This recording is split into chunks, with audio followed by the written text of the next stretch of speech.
Hi, kids. So I'm sure you're wondering right now, what is Miss Addie doing on the computer?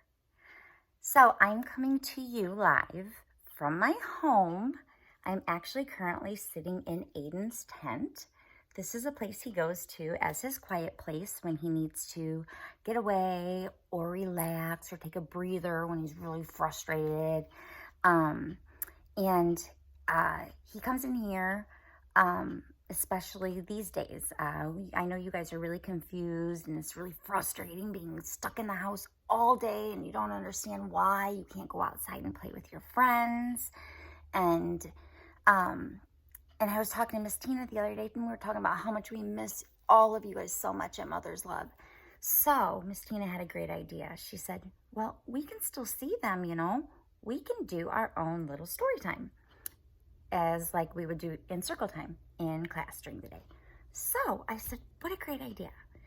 So I grabbed one of Aiden's books, and now I'm sure you're wondering, what are all these blankets doing around me? She must be really cold, right? No.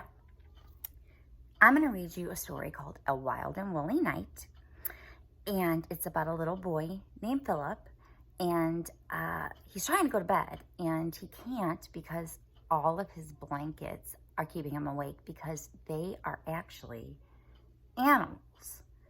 And I know I got some blankets that look just like Philip's. And you guys will see as you go through the story that you guys probably have a lot of these kind of blankets at home too. Polka dots and stripes and big, thick, furry comforters and all kinds of stuff.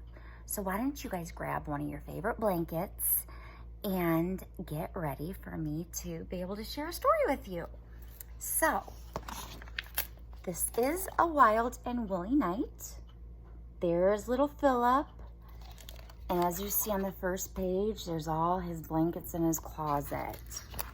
So I'm going to scooch up here just like I'm sitting right next to you when we're sitting on the floor in our circle time, okay? That way I can feel a little bit closer to all of you. All right, so here we go. When Philip made his bed one day with stars of blue and white, he found that he could hardly wait to climb in bed that night. These stars will help me go to sleep. I'll keep these stars, he said. But when he went to bed, he found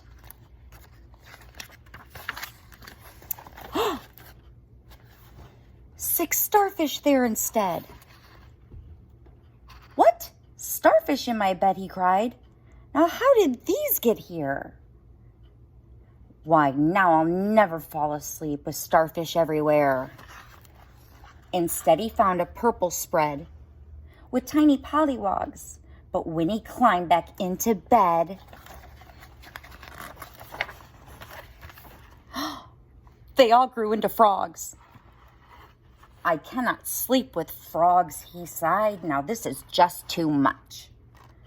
These frogs will make a lot of noise and hop and croak and such. Then Philip stated, I know what. I'll try a spreaded lines. But when he got back into bed,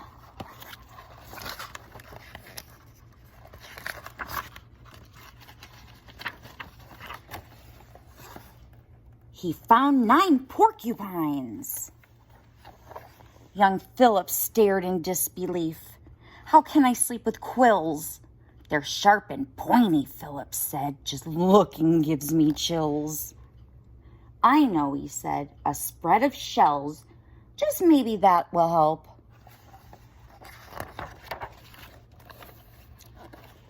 But soon a playful otter came along with piles of kelp.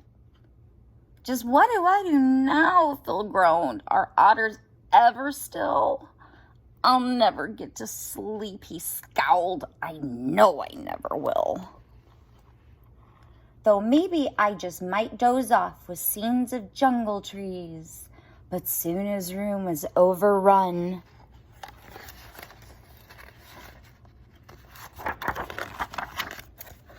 With swinging chimpanzees. These chimps are really troublesome, said Philip, quite distressed. I need to find a different spread so I can get some rest. Perhaps, he said. The problem is I need a different size.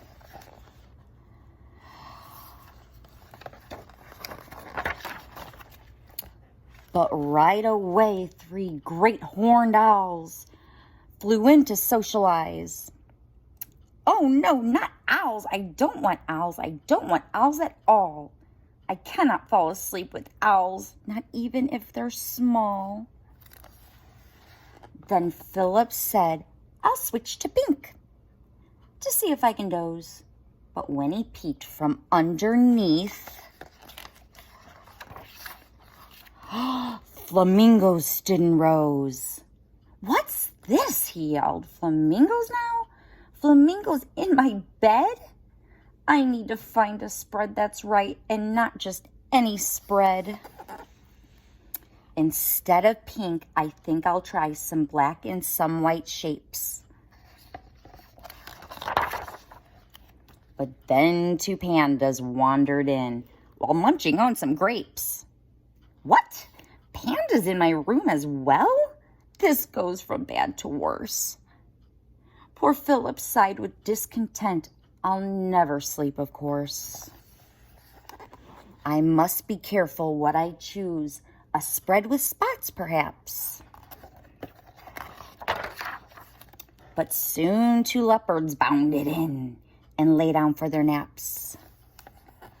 I can't have leopards in my room, cried Philip in despair. There's just no way that I can sleep with leopards napping here. I'll try a comforter, he said, with stripes of black and white.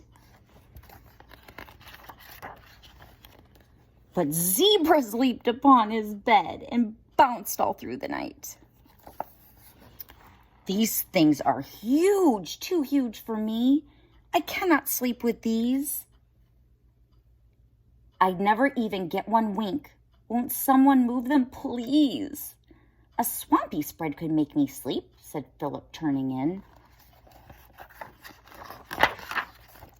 But soon 4 smiling crocodiles crawled right past Philip's chin. Now, how did crocs arrive? He said. These creatures are not nice. Before I choose another spread, I'll think not once, but twice. I know, some stripes and polka dots will stop this mean riff-raff. But when he closed his eyes that night, in swaggered a giraffe. No, no, get out of here, he said, and please don't make one peep. Be quiet, all of you in here. You must all let me sleep. I'll try once more. This furry spread is soft against my skin. And as he snuggled into it, a black bear straggled in. He climbed on Philip's crowded bed and curled into a ball. And yawned a sleepy black bear yawn, as wide as it was tall. Then one by one, the porcupines all started yawning too. And after that, the great horned owl stopped asking, who, who, who? The zebras and the tall giraffe all leaned against the walls. The starfish, frogs, and otter, too, reclined on basketballs. And soon the pandas and the crocs began to fall asleep. The leopards and the chimpanzees all snoozed without a peep. They all curled up in corners and on dressers and in shoes. Some leaned against the closet doors and all began to snooze. Then sleepy Philip yawned a yawn as wide as it was deep. And then he curled up with the bear.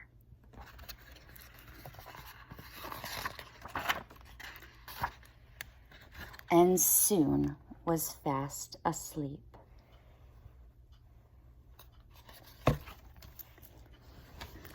Philip has quite an imagination, just like I know you guys do.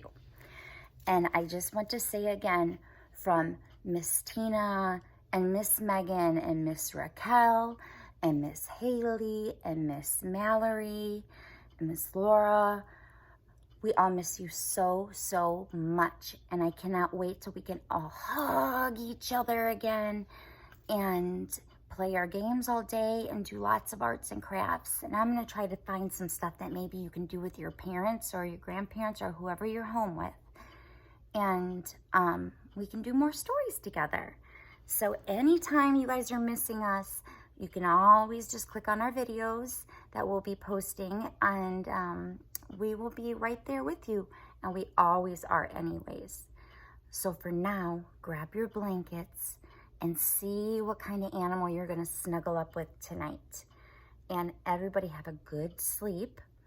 Wash your hands just like in the classroom, in between all the fingers, top of them, suds them up really good, and sing your songs for the length of time that you need to really wash your hands really good, because the sooner you guys are healthy and keep everyone around you healthy, the sooner we can all get back to our fun days. And it's getting warmer, so there's going to be a lot more we can do and a lot of catching up to do. There's so many fun activities planned, and tomorrow I'm going to try to do another book, and I might bring one of your favorite little buddies, snuggle buddies from the classroom. And for now, I will just go getting ready for bed. You guys get ready for bed, and remember, we miss you, miss you, miss you. And adios, I think, is Miss Raquel's Spanish word. So you got a little Spanish in today. And as for that, I am going to be signing off. And just, again, mothers love all of us. Miss all you kids. And remember, we love you. We're thinking about you all the time. You're never far away from us. Mwah, mwah. I will talk to you all later. Be good and listen to your parents. Bye.